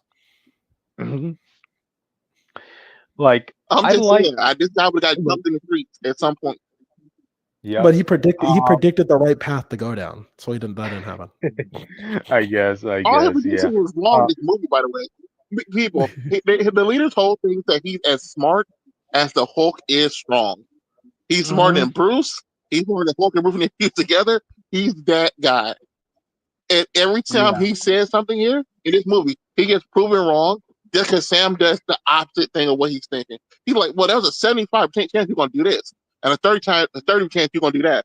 And you did a 31. I wasn't prepared for that. They're like, bro, what? Just prepare for both. How you keep coming up with possibilities and you don't think he might do the other thing? It's because he thinks Sam is more emotional than logical. But I love how like The Sam guy has he those moments never where met. he And he's like, yeah, I know this dude. I'm going to forget all his movies. Remember the point of the fight with Sidewinder. Well, one of the points is that like Sidewinder's like, oh, he knew there was a 75% chance you would talk to me instead of arresting me, so that's how I know to shoot you, and I missed somehow. Did he know there's a 75% chance you were going to miss that shot? Because that's the problem. No, well, yeah, but that wasn't the plan. It was just to distract him. I think. I think that one went according to plan. It was like everything else he did with Sam was like not what he wanted. Bro, this is like the Doctor Strange thing. If he said when he said there's a 14 million blah blah blah, and then we know for a fact there's like 30 other ways they could have won that fight at least. Yes. No, it's definitely. Gotcha. In terms of I just want to touch base more on this design. If this was like what he looked like a week after, like, you know, he got that Hulk blood dripped on his head, like, you know, we saw like a year one of him. Okay, I can understand that. It looks grotesque. But then after you have to tell me that Ross was intentionally pumping this guy with gamma radiation over the years, I should have seen him get the full head at that point, you know, like his body adapted to that. I feel like his head would have been overly large to that point. What if his head looked like the original, and then because he kept pumping him with gamma, it started like corroding his mind, and then he looks like this by the end. I don't know how you're gonna do that in this film, but that might have been. What you do is we talked about this before in the trailer review. We just have it be the more he's thinking all other stuff, like the more powerful he's getting, the more grotesque his head becomes. Like you have him first show up with the normal head, like the normal head they had, and then over the course of the film, it gets more like this. The more he has to, like Sam stressing him out. Like I predicted this, he didn't do this. I got to pull up something else, and like you do that. Yeah, you know, I guess we just weren't expecting this to be the status leader we got. We were expecting a change, you know, something more familiar. But like, you know, other than that, as far as just performances, like audience, I've said this before. I was very upset when you had like serious characters in Marvel that, you know, 10 years later they end up becoming goofballs or whatever. They feel like dumbed down characters. I kind of want the opposite approach with the leader because, like, you know, when you saw him in his first series, he was a little bit, how can I say it? Like, you know, there were some goofy aspects to him, more like a kid in a candy shop, you know, with him, right? So I was kind of hoping by the time we see him in Brave New World, he was going to be a serious character. He was going to be creepy. He was going to be like thinking all possibilities, this and that, and based on his performance, it was in that color tone, you know, at least. I think I think the problem is anything you could do to make this character more interesting means Ross needs less screen time, and so you would have to trade one or the other. I think that's really the issue. No. To be fair, if you cut that other girl like we said, or cut Sidewinder, he would have had those scenes in my opinion. I feel like Sidewinders need to kick off the plot. I feel like you can cut the other girl though. I think you need Sidewinder or the person or the people they had him replace, but you needed one of the two. Originally, the Surf Society was supposed to be working for him. It was going to be that was his squad. Right. And the reason they looked like they did, they would have had some type of power related to Gamma as well, and that would have been the hint of the leader. Okay. Gotcha. Also, another thing I want to talk about the leader. He's I guess we might as well talk about the end credit scene, Where dude. he predicts the Again, multiverse. well, And he because like predicts the incursions. And like, bro, I would trust everything you said so far has been wrong. yeah, but more importantly, like, oh yeah, we need like the audience needs to have like a fourth mention of like a multiverse thing happening, right? I'm pretty sure that end credit scene was done because Marvel, the writers, they don't know what's concrete anymore. So many things have to get rescripted, reworked. So many No, projects had to get canceled that like they're saying, okay, we still need to put an end credit scene.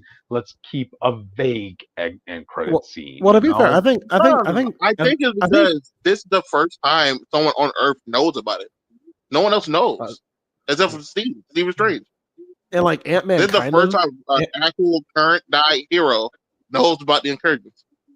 Also, Ant-Man kind of. He just knows the Kang stuff, but he kind of knows about the incursions, like loosely. But Yeah, that's but, and also to be fair, like in the Infinity Saga, they mentioned Thanos at least 2 times a phase, 2 to 3 times a phase, because they have to keep it like that's what Guardians was remind you the threat of Thanos. Avengers 1 ends with the Thanos tease. Loki ends with the tease for Thanos. I'm sorry, Thor ends with Loki learning about Thanos as well. Avengers 2 teases Thanos multiple times throughout the film. You get to phase 3. I'm trying to think like no, they don't remind you. I think in phase 3 is the only time they give you. Oh no, Thor 3 ends with the Thanos stuff. Yeah, they're reminding you of Thanos all the time in that to keep you knowing that this is happening. So yeah. Okay, I guess. Yeah. So, all right. Yeah. It's a standard practice. To be fair, I think it's more of I think we need to see Sam know, especially he had to reform the Avengers. I think to get his character urgency to do so. Especially since like the next thing after this is Thunderbolt, so they're like the Avengers aren't coming and shit like that. So I feel like we have to go ahead and push to that. But I also think it's because the only other like thing you could have did was like Doom. Yeah. Or like I guess the scene for the Fantastic Four. And that would felt weird. Yeah. Yeah, but in terms of a leader's character, I mean like no, but the reason I say you need to replace Ross or leader is because like he needs to like lead the plot. Like I think like anything with him, like at the end of the day, his motivation is taking a back seat and pushing Ross to do things, which doesn't leave a lot of room for like knowing his character, because his character by design is supposed to be in the back and wait. But if you want him to be front and center, then you need to switch positions of who's in charge. Like you need to have him directly be in the front. But to do that, you would need to give Ross maybe subdue Ross's spot a bit.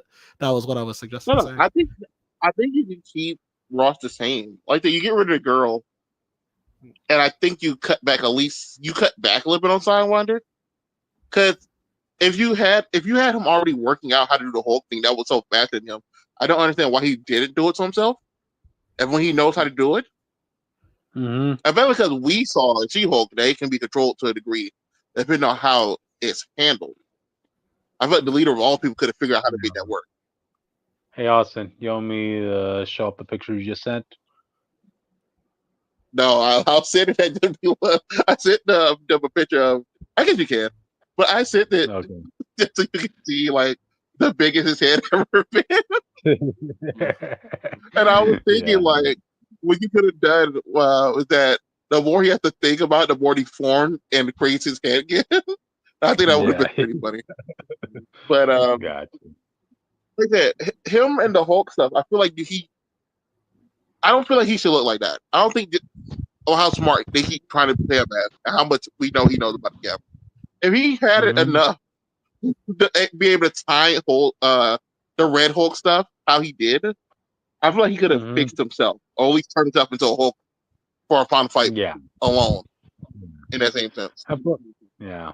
And plus also his motivation really is, it kind of seemed like something the leader will want to do. Like, yeah, I just want to turn back to my normal self. Whereas I would think like the leader will be like, no, I just want to get more of a grasp on gamma radiation, to get the perfect beings. He was super, he was super fascinated by it. We saw that. And here, I feel like this should have been the next evolution of that obsession. And then Red Hulk would have been the like, oh, I want to try it on him before I try it on myself. So you push back that fight. Like that fight still happens, but you push back a little bit, and then the leader shows up to fight them both, or just fight Sam post fight or something. I think you have Sam fight 2 Hulks. I think either you do have them both team up, or you just be like, that's why you dial that fight back a little bit, and then the leader shows up and they both fight him. No, I think either he comes at the end, you do some Godzilla versus Kong shit finale, or you just have it be like, okay, well, the Red Hulk thing, I see how it works now. Next time, I got this shit down pat. You set him up for like something like a Gamma World story or something. I don't know. Like you do something like that. Yeah, but that's what I mean. I feel like I think he needed more setup. That really, I feel like he overall, based on what he ended up doing, this could have been any character other than the leader, and it still would have been the same plot. Gotcha. Any scientist character could have did the same thing. There's nothing specific here just for the leader, in my opinion. And I think that's a disservice to his character. I like that it tied into well the reason I think it works as the leader is because it ties into Ross's mistakes. It ties into something that we know.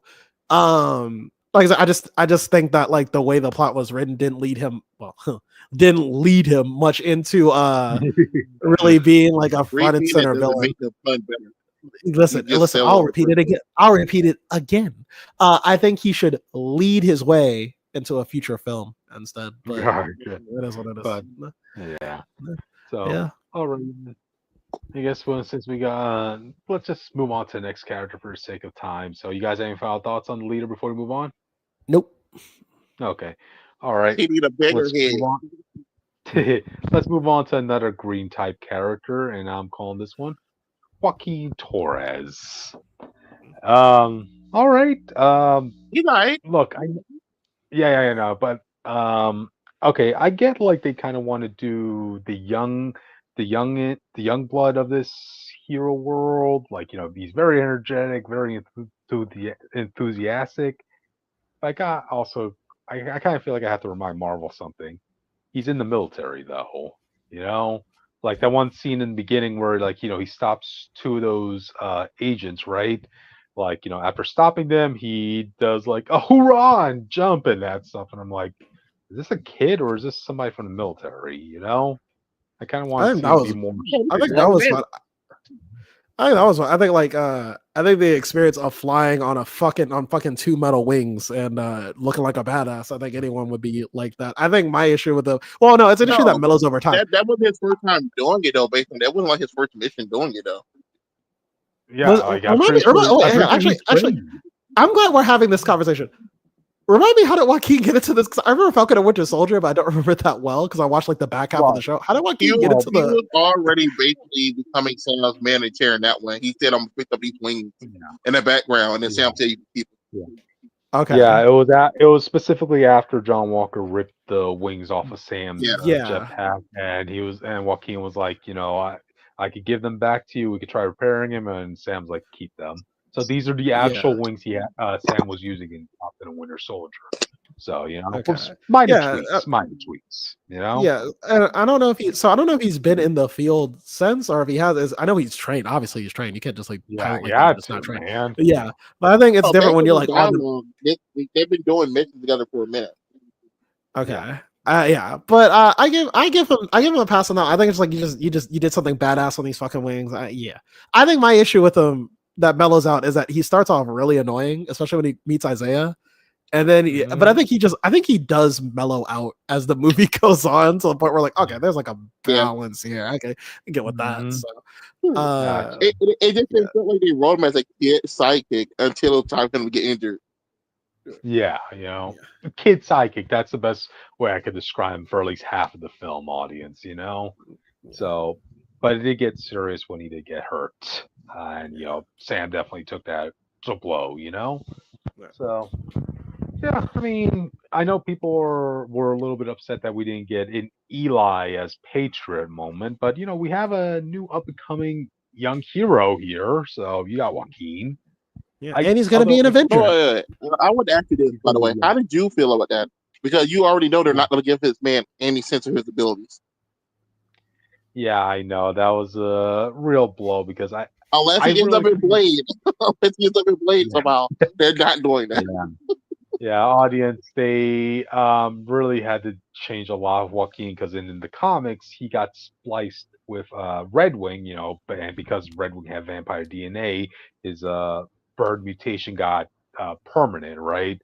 So he's organically a half Falcon, actual wings, he has talons, he has the Falcon eyes, this and that. But in the MCU, they decided to go military-esque and give him literal Sam's hand-me-downs. So it just is what it is.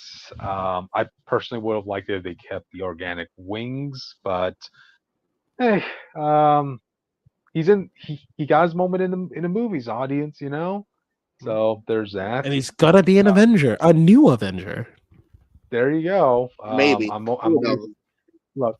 I'm No, they always said he was saying gonna like. be an I'm always saying like with the Young Avengers, right? They really need to start introducing more male characters because I do think it's problematic that the only characters you could bring up on the team as is right now are Kamala Khan, Kate Bishop, Cassie Lang, America Chavez, Ironheart. I'm like, wait, do you see a common thing between all to those keep it characters? to keep it consistent. They only To actually be need fair, one. all the To be members consistent, they had was either female or gay. It was to keep, them, and it was gonna be Speed, Tommy, and baby Eli. That was about it. That's all we do. Eli. and Some people thought and to Spider-Man was keep gonna be on it, the team. and I want to bring up to keep it consistent with the original Avengers team. They only need one male because that's all there was in the Avengers. There was a bunch of males and one girl. So I'm just saying. well, I That just tells you I just feel like the opposite of this. I was just saying. I just feel like people are not going to be That able makes to it the opposite of pass this. It's that. not the same thing at all. Well, no. I'm saying no one has a problem when it's one female on the team. It could be the same the other way. I'm just saying. No one had a because- problem when but that was the actual team that they brought up. That was how the team was But if you made. want to make it, if you want to This make is it, but if nothing you like wanna, the Young Avengers timeline. That's the thing. Yeah. I'm Half saying these if people you weren't want to Young make a Avengers. team, I'm saying you want to make a team. Jake, people are going to associate that as a female-led team at that point. Like That's it's their basically problem. A-Force. That's No. their problem. The problem isn't that it's a female-led team. The problem is you're saying, oh, people okay with that with the Avengers. That was how the Avengers were introduced in the comics. Here, this is not the comic team at all. They actively just chose to do it. I'm just saying, I'd be okay with it. I'm just telling you, if it happened and they just had one male, I'd be okay with it. I'd be okay if these characters were good. These characters aren't good. That is also another thing. And I don't think putting all these characters together are going to make them better. Yes. Yeah. But that's what the Avengers was founded on, putting a bunch of B-listers together, B-C listers together and making a comic. It's the spirit of the Avengers. No. It was about putting a lot of B-listers together and just making fights. The book was supposed to be good. Jake, B-listers that can lead their own books, Jake. Keep that in mind. I thought that, it wasn't the problem that they couldn't, and that's why they put them together. The problem was all the stuff at the time was very melodramatic, and they just want to make a book where people can fight. That's why the Avengers were made. So what you're saying is we got to put these people together, and don't put a story in there. Just have them beat the dog shit out of people. That's all I'm hearing. That's all we got to do. And they want to keep the spirit of the original Avengers, yes, but like I said, you also have to have people behind these characters, at least to a degree. You have to have fans. Kamala Khan was the most popular here, even people still iffy on her. Okay, but all right then. I guess with that, we probably should move on. We might as well talk about the John Carlos character. The next one, Giancarlo Esposito. I think this is perfect casting. Look how identical. I want people to fully look at what he was supposed to look like and what they did. Look how identical he is to the comics. I think they misfired with John Carlos being in the MCU with Sidewinder. Like how so? I feel like John Carlo could have been. It kind of felt like a waste of his talent if you notice Adder's history. Yes, I think you could put him in something else where he shines much more. But I didn't mind his role here. I think he did everything that he could have. No, I agree with what you're saying. Like, he have a foreign role. I just think he could have been a bigger villain name and done a good job as well. I guess. Okay, well, I'll say this. I got you. I want to ask you guys this because everybody says that. What do you cast them as? And I'm not trying to do a gotcha. I'm actually honestly curious. What do you cast them as? In the MCU, I would have had him be a villain for Black Panther. I think that could have been. That could have been one. Yeah, I mean, but which villain though? Like, what would he be? Sinister. Yeah, I'm gonna go get a picture. Okay. The Grand. Him and Sinister would have been bad either. I look like he could fill out the cadence. Yep. What's his name? Nimrod. Zorn. Why not? Nimrod would have been good Zorn. Yeah, Nimrod, the robot guy. Yeah. Yeah, Nimrod's the robot guy, but he has a lot of personality, especially in the comics. Okay. I don't know much about Nimrod. I just Yeah. I was like, him as Forge would have been interesting. I would have liked that too. I thought he could have pulled that off. Oh, dude, they wouldn't. There was no way they would cast him as Forge, man. You know, they would want to make sure he's indigenous after all. You know, so I forgot. No, I forgot. My bad. Yeah. I'm don't cancel me, please. I guess it doesn't help much the fact that I know that his Kim being in here was to completely replace Seth Rollins' character as King Cobra. You know, I would have liked the novelty of Captain America fighting a world heavyweight champion instead. That could have been in the marketing too. That whole fight could have been the marketing too. It also really helped. This is the second time this team got written out of the movie. So they were supposed to be originally in the original cut of Civil War, and they got cut out of that too. Before Civil War became Civil War, they were the original villains for that film. Yeah, but it was supposed to be Captain America's Serpent Society. Captain America's Serpent Society, yeah. Yeah, and the plot of that was going to be the Mad Bomb storyline, but because DC kind of wanted to prove they had a bigger package, they intentionally put the Batman v Superman movie at the same release date as Cap 3, so that's why Marvel had to, bump up Cap 3 status to basically Avengers 2.5. So. I just thought of it. That you know the character you could have played. If he was fine playing a gay person, I would have liked him to play the Living Lightning. Did he play a gay person? I feel like no, because in Breaking Bad, he's gay. In Breaking Bad, he played a gay person, but I don't know if he wants to do that as a superhero as well. But he could have played. I love the Living Lightning. I feel like John Carlos could have pulled it off if he was younger. But that's about it.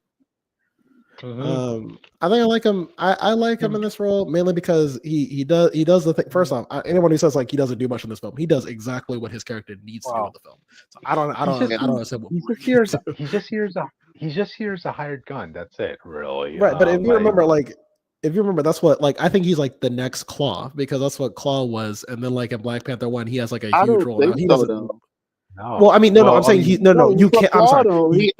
First one specifically, he had a very clear part of where he was coming back and when he was going to come back. But his character, like the future is too blank to just be like, well, he's going to be a recurring character. We don't know. But I think that's fine because I think you could just bring him back at any time. If he doesn't come back, oh well. But like if he does, like you could bring him back and make him like a major. Well, not like I wouldn't say he's like going to be the final boss unless they're doing like a street level. He's not. But like he's not. Yeah, but if he doesn't come back, and the people who feel like they wasted this actor on this character is going to be justified. I don't like in all the characters unless if it's I don't know much about Nimrod, but any other character you said like I don't know if I like. Yeah, you leave Nimrod. Like what would you do? But I'm saying I don't know about Nimrod, so I might give you Nimrod. But other than that, all the other characters are just like I don't know. He would have been there once. He would have lost, and then gotcha. I don't know. Like, well, I mean, I don't know. He's just he would have been there once. He would have lost, but he had a bigger role and a big impact on the film compared to what he had here. I mean, like you're saying, living lightning, but where does that? It's like the Thor thing. People were mad originally that Tom Cruise was cast. Not that Tom Cruise. The guy was cast as Gordon Christian Bale.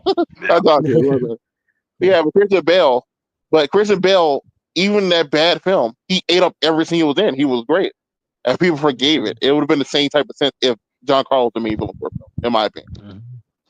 I don't know. I feel like having him like this, you could just save him for like a later date, put him in like somewhere he's more interesting. His character set up here, comes back later. I think it's fine. Okay. Well, see what happens. To me, he was just a guy with a gun. That's it, really. He tried giving it his best This with the original whatever idea where lines he everyone had. thought he was the guy from you remember originally everyone thought he was the guy from Weapon Plus because obviously in Antimantium, Weapon Plus has to get this stuff at some point to make Wolverine, or at least connect to Wolverine. Yeah. So I do kind of wish they still kept that part. That would have gave him a little bit more urgency in why he was doing it, why he was working with the leader, and to get to the situation and all that stuff. And also would have guaranteed that he has a position later in the future, not just being like, well, he's here, he might. Wait, reset. What was it? What was? I'm sorry. What was your? You cut out for me for a bit. What was the role you're gonna give him? The original guy, role that everyone thought he had was I can't remember the guy's name, but he was the leader of Weapon Play. So like Weapon X, Wolverine, Hulk, like connection, all that stuff. He's the guy who connected to all that. With this movie having Antimantium and stuff, people thought that's who he was. And him working with the leader specifically, like a lot of stuff happened in the comics to a degree. Why would the Hulk Wolverine stuff? Like this guy, the character connected to all that. But people thought it was him. And I would have guaranteed that he returned in the future compared to just being now. We're like, well, they can just put him in the box and maybe he might show up and maybe he might do something. Yeah, I mean, it also gives him an elevated position other than just hired gun that can show up to be a hired gun for someone else later. Yeah, maybe. I don't know. Gotcha. That is what it is. Yeah, hired gun audience. So yeah. Like I said, I think he had a cool fight scene with Sam. It really helped Sam's character as well, showing what he can do outside the suit as well. There was a weird part though where he escaped an exploding car. I was like, I don't know how you did that. Like that was so like unprompted. How did you do that? But he's Captain America. He's freedom, I guess. Who cares? What'd you think of his sidekick? What his sidekick? Oh, you mean the muscle guy?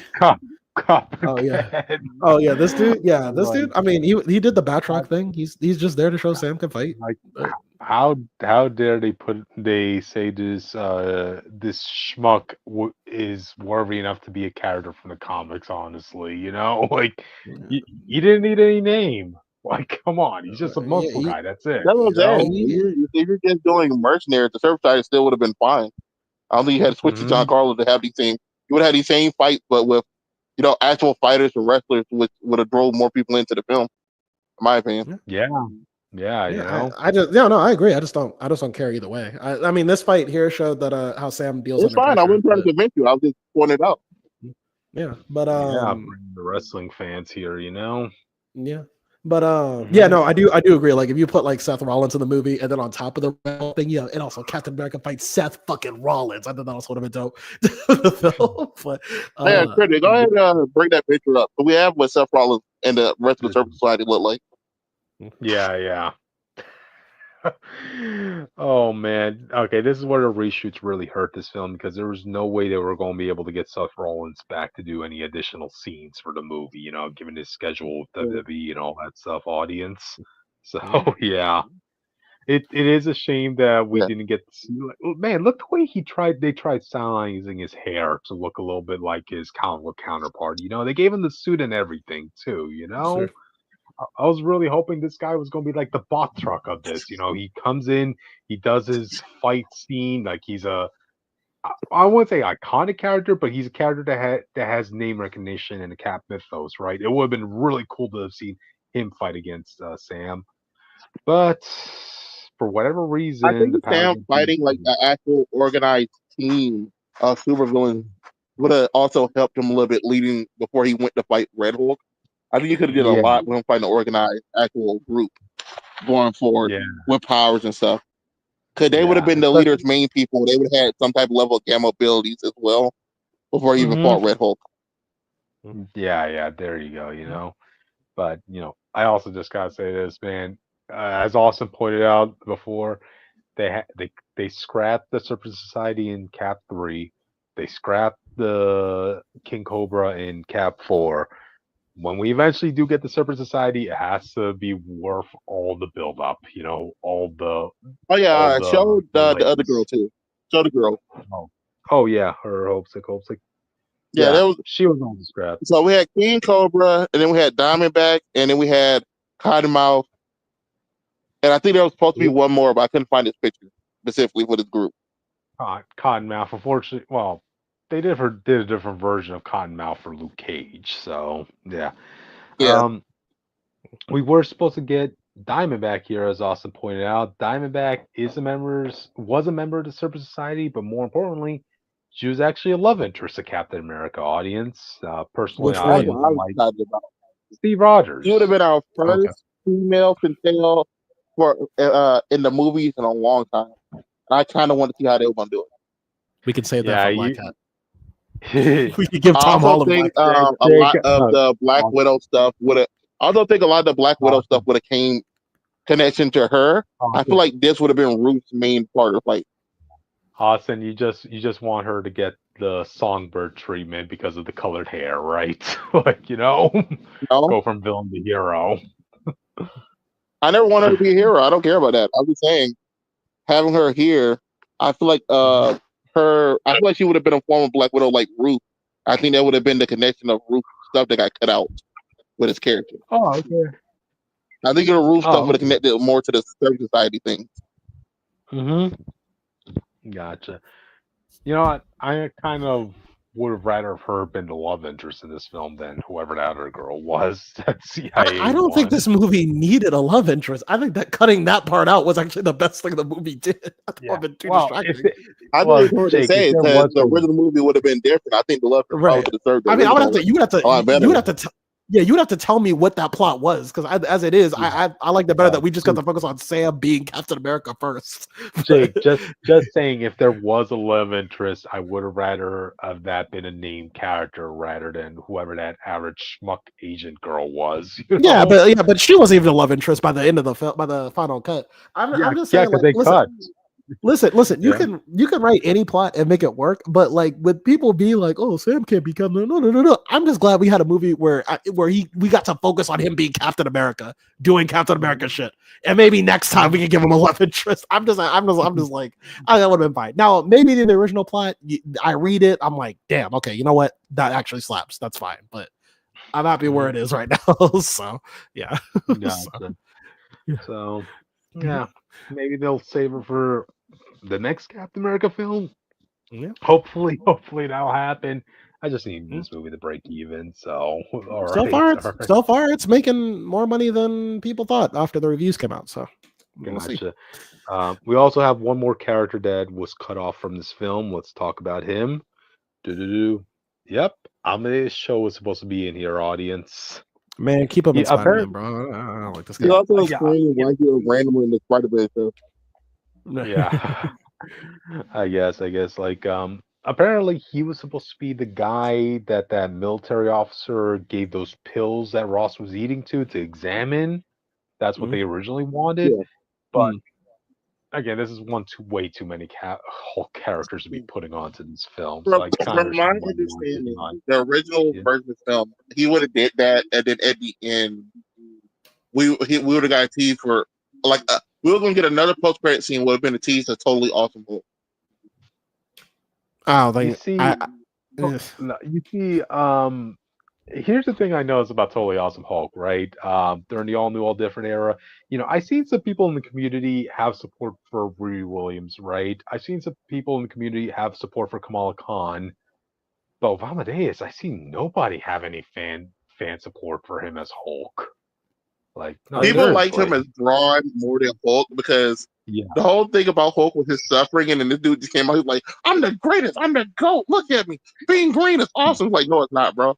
You've been Hulk for like 2 minutes. It goes against what the Hulk is, especially since audience really doesn't want to see a goofy Hulk anymore, so they just kind of want to go back to the basic roots of the serious dark Hulk, So I don't think Totally Awesome Hulk would have been the route to go with. I think it only could have been interesting if they were actually planning to do Hulk films, because then you could have turned Scar more into like the classic Hulk, and that could have been his villain for the film. Like that could have been interesting. like the actual protege and the son as the villain of the movie. That was kind of cool. Exactly. But other than that, it's like, but you need Universal, and I don't know if they're going to play ball. Yeah. So that's what I was saying. With this movie, Universal had to sign off on a lot of this stuff, like them using Red Hulk stuff. Universal had to sign off for that. So it's like they signed off for that. They signed on for Betty coming back, her character. They had to sign on for that other Hulk, the leader. And they were like, I'm going to tell you, no, you can't have them. That's a little bit too far. You got him in Spider-Man show. You can't have them. No, I like how they said, all that's fine, but y'all can't have a Hulk movie, though. That's not happening. You get the fuck out of here with that. Y'all better not even say Bruce's name. What y'all do? Get the fuck out of here.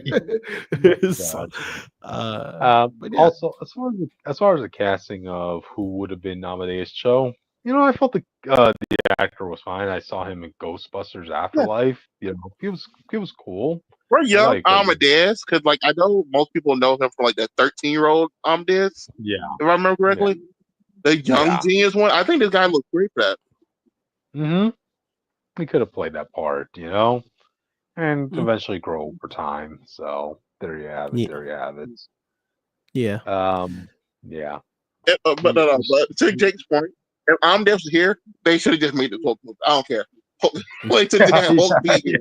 Because no, everything about this movie, I was looking at it. If you cut out the thriller part, and you have Bruce as the main character, I think it hits a lot harder. If you have Ross trying to connect with Bruce because he thinks making right with Bruce will get his daughter back in his life, but you also find out he's been manipulating, using the leader to try to live longer. So I feel like it could have been a dope ass Hulk movie. Now that, yeah, you would have to cut out the political. You have to change the bones of the film, but the heart of it, for the heart of it to still be there. Because you couldn't have the scenes where it's because you can't have a Hulk movie where it's Hulk has to stop Japan and America from going to war. I think I don't know, maybe that's possible, but it just seems like that's not what people are hoping for. Plotline. But I think the rest of the kill could have stayed.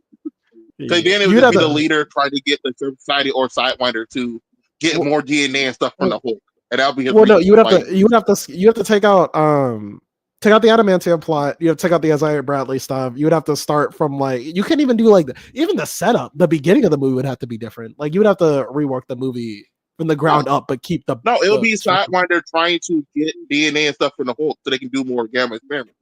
Oh yeah, you just do the opening to the 2008 Hulk movie, but different. I feel, and then you would do that again, and then you just bulk up. You can still keep a good part, but it's just Isaiah Bradley stuff and the Adamantium plot because. They already gave a reason why Ross would want to connect and probably back up with Bruce if it means getting Betty back in flight. And we're splitting that such as a big thing. You know what I mean? Bruce, making people the guy he basically tortured over and ruined with her life with. I feel could have been a good connection for them. Bruce, I want you to form the Avengers. Yeah. Okay. I see you got control that. You're not a monster. I was wrong. I want you to work with me. I want to show Betty I changed. I want you to be here by my side with all this stuff. But hey, you stay with that Black Widow chick. She's dead. Oh, well, you stay away from my daughter. All right, you don't go back there. Yeah, just don't sleep with her. I'll use a friend like me. Right. But there's such a bearable the heart of this. There really is a great Hulk story here that could have happened, and I'm not holding that against this film right now. But it does just make my heart ache that I could have had some dope shit that we haven't had here. But I had to settle for that 9-minute fight. But instead, you get a dope ass poster and a 7 out of 10 movie. And a 7 out of 10 movie. Yeah, I'll get a 7 out of 10. Yeah. At best, I'll give it a 7. Yeah. So if I had the rank for rewatching, I did enjoy a lot more the second time. Gotcha. If I did have to rank all the Captain America movies together, I would have.